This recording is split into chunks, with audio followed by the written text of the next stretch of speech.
হাঁসের মাংস রান্না করার জন্য নিয়ে নিলাম মহিষের দুধ। আর জোগাড় করা সারা, এই যে ফিরে এলাম 1 ঘন্টা পরে।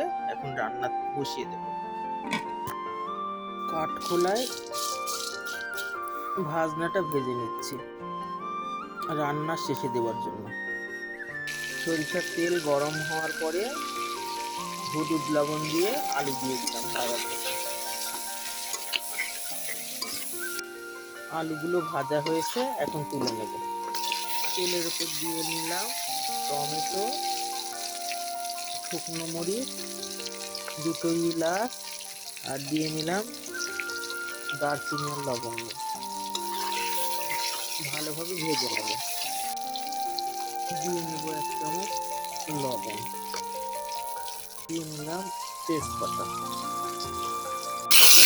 পেঁয়াজ কুচিয়ে দিয়ে নিলাম।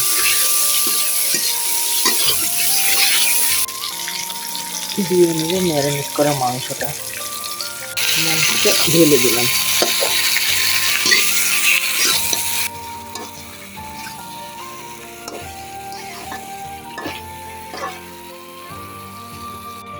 আস্তে আস্তে ঢেকে ঢেকে এখন কষাতে থাকি।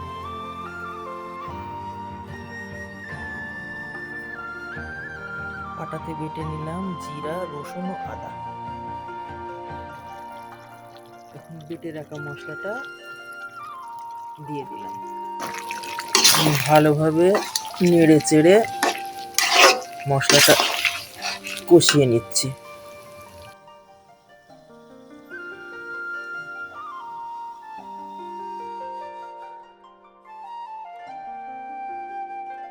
এই সময়তে রসুন 4টে দিয়ে দিলাম। রসুনটা আবার আমাদের বাড়ির সবাই খুব পছন্দ করে মাংসতে, বিশেষ করে হাঁসের মাংসটা। কষানো খুব সুন্দর কষানো হয়ে গেছে ভাজা ভাজা করে। কষানো শেষের দিকে দিয়ে নিলাম কাঁচামরিচ। তেল ছেড়ে দিয়েছে, খুব সুন্দর কষানো হয়েছে। মাংসের কালারটা দেখেছেন বন্ধুরা? কষানোর উপরেই মাংস রান্না, খুব চমৎকার ভাবে কষানো হয়ে গিয়েছে। এই সময়তে দিয়ে নেব ভেজে রাখা আলুগুলো দিয়ে দিলাম।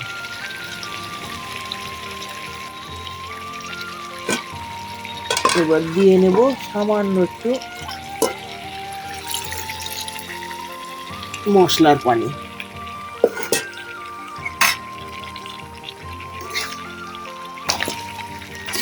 অল্প অল্প করে পানি দিয়ে মাংস কষালে মাংসের টেস্ট হয় খুব সুন্দর।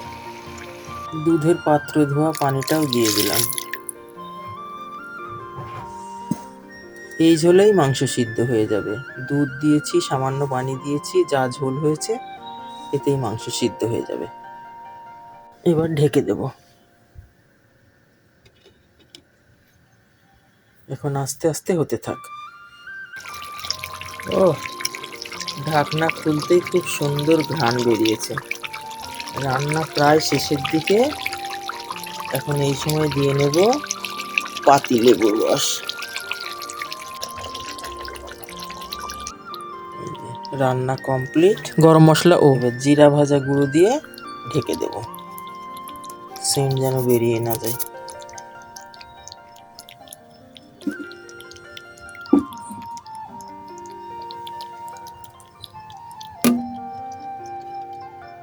ব্যাস,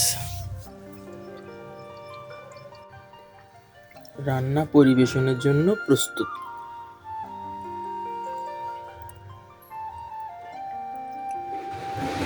অসাধারণ হয়েছে রান্নাটা।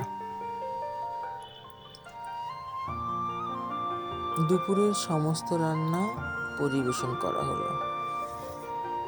এখন খাওয়ার পালা।